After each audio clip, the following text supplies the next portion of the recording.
उत्तर प्रदेश के मुरादाबाद जनपद के पूर्व सपा सांसद डॉक्टर एसटी हसन ने द केरल स्टोरी 2 पर केरल हाईकोर्ट द्वारा लगाई गई रोक को दहशत और सांप्रदायिक सौहार्द के लिए एक स्वागत योग्य कदम बताया। डॉक्टर एसटी हसन ने फिल्मों के जरिए परोसी जा रही कथित नफरत की आलोचना की और साथ ही अंतर्राष्ट्रीय स्तर पर इजराइल की भूमिका पर तीखा प्रहार करते हुए उसे आतंकवादी राष्ट्र करार दिया है।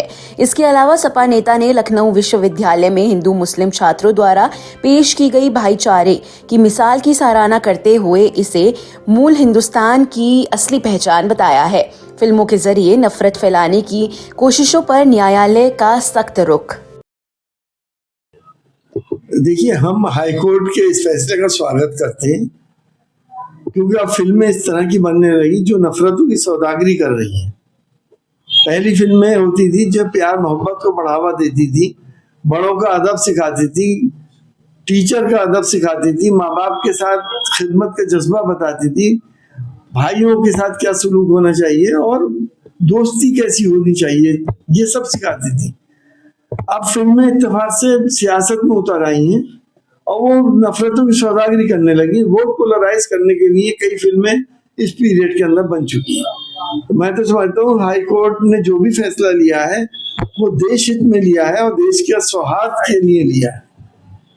डॉक्टर साहब, देश के प्रधानमंत्री नरेंद्र मोदी जी इजराइल के दौरे पे हैं। भारत की अर्थव्यवस्था की इजराइल के राष्ट्रपति इसहाक हेर्जोग ने भी तारीफ की है कि भारत की अर्थव्यवस्था तेजी से बढ़ेगी। देखिए, हमारी अर्थव्यवस्था यकीनी तौर पे बढ़ेगी और बढ़ भी रही है क्योंकि हम बहुत बड़ी इकोनॉमी इस वजह से हो रहा है कि हमारे पास बहुत बड़ी मैन पावर है। हमारी जनसंख्या हमारा एसेट है, ये अभिशाप नहीं है। इसीलिए इतना बड़ा बाजार हमारे पास है, इतने ब्रेन्स हैं, इतने हाथ पैर हैं। लेकिन वो जो तारीफें कर रहे हैं उनके धोखे में नहीं आना चाहिए। ये लोग किसी के नहीं हुए। और हिटलर ने एक बात कही थी कि मैं कुछ यहूदियों को छोड़ रहा हूं ताकि लोग कुछ वर्षों बाद, कुछ सालों बाद इस बात का एहसास करें कि हिटलर ने जो किया था वो सही करा। अभी आपने देखा कि एक जंग हुई थी।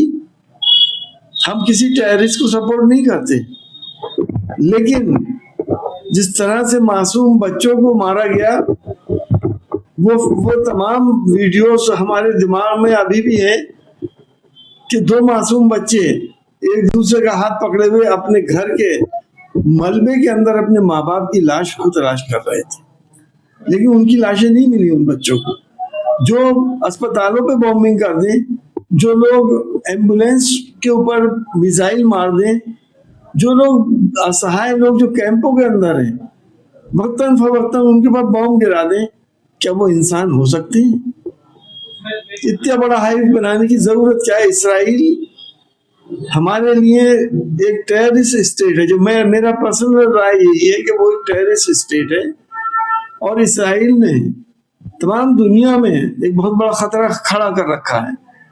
फलस्तीन एक मुल्क हुआ करता था जिसके ऊपर आज इसराइल बना हुआ है। फलस्तीनियों का जो हाल हो रहा है वो हम सब देख रहे हैं। तमाम इस्लामिक कंट्रीज और हिंदुस्तान के मुसलमान, मैं ये समझता हूँ कि उनकी दिलाजारी होती है अगर कोई भी इसराइल में जाके उनकी पीठ थपथपाता है कि आप जो कर रहे हैं वो सही कर रहे हैं। तो एक सवाल ये है, स्वामी अभिमुक्तेश्वरानंद पर जो यौन शोषण के आरोप लगे, तो पीड़ित बटुक का जो मेडिकल परीक्षण हुआ तो उसमें यौन शोषण की जो है पुष्टि हो गई है। देखिए, कानून अपना काम करेगा। अगर पुष्टि हुई है और उसके बयान उन्हीं के लिए हैं तो जाहिर सी बात है कानून से ऊपर तो कोई भी नहीं है। ना कोई धार्मिक गुरु कानून से ऊपर है और ना ही देश का प्रेसिडेंट या प्राइम मिनिस्टर से ऊपर है।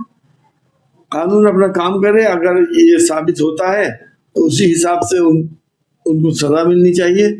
और अगर ये कॉन्स्पिरेसी है तो फिर जाहिर है जो कॉन्स्पिरेसी कर रहे हैं उनको भी कानून के दायरे में लाना चाहिए। एक सवाल ये है कि जो आशुतोष महाराज हैं, उनका कहना है कि इस मामले में डिप्टी सीएम भी है कि डिप्टी सीएम ने कहा है कि आप धरने पर बैठिए और हमारे तो सब जाएंगे। कि डिप्टी सीएम ये तो अब गिल्टी कॉन्शियस हैं बहुत ज्यादा कि उन्होंने ऐसा क्यों किया। शंकराचार्य हिंदू माइथोलॉजी में बहुत बड़ा गुरु होता है और शंकराचार्य कोई मामूली हैसियत के इंसान नहीं होते। ये लोग दुनिया से इनका मतलब नहीं होता, ये तो अपने पैदा करने वाले की इबादत में उसकी तपस्या में लीन रहते हैं। जब उनके साथ ऐसा सब कुछ हुआ तो जाहिर है उन्होंने पश्चाताप में सब बातें करी और उन जो चोटीधारी लोग थे उनको घर पे बुला के उनका सम्मान किया। अब ये कौन क्या कह रहा है, क्या कर रहा है, आजकल किसी का भरोसा तो है नहीं। कौन सी रिपोर्ट बनवाई गई है, कौन सी रिपोर्ट सही है, इसका भी कोई भरोसा नहीं है। तो ये तो ऊपर वाले को ही पता है कि क्या सही है क्या गलत है। लखनऊ में जिस तरीके से जो यूनिवर्सिटी का पूरा प्रकरण है, क्या कुछ कहेंगे सामने? देखिए, लखनऊ यूनिवर्सिटी के बच्चों ने एक मिसाल कायम करी थी इंडिया के लिए, पूरे हिंदुस्तान के लिए। एक मस्जिद को वेल्ड करा दिया गया जहाँ पे नमाज होती थी। यूनिवर्सिटी के क्षेत्र में वो मस्जिद है और ये बता के कि बोसीदा हो गई, न जाने कब गिर जाए। उसको हिंदू बच्चों ने पहले तो किवाड़ खोलने की कोशिश की, लेकिन वो इतना जबरदस्त तरीके से बैठता कि नहीं खुल पाया। उसके बाद उसके बाहर मुसलमान बच्चों ने नमाज पढ़ी इफ्तार करने के बाद, तो हिंदू बच्चों ने पीछे लाइन से खड़े हो गए और उन मुसलमानों की हिफाजत के लिए खड़े हो गए कि इनके ऊपर आंच नहीं आनी चाहिए। यही हमारी तहजीब है, यही हमारे बुजुर्गों ने हमें तहजीबें दी हैं। मूल हिंदुस्तान यही है जिसमें प्यार मोहब्बत, एक दूसरे के लिए कुर्बानी का जज्बा, लेकिन नफरतों की सौदागरी करके लोग सियासत जो कर रहे हैं वो देश को बर्बाद कर रहे हैं। सबसे बड़ी दुश्मनी देश से निकाल रहे हैं, देश को कमजोर करने की साजिश कर रहे हैं।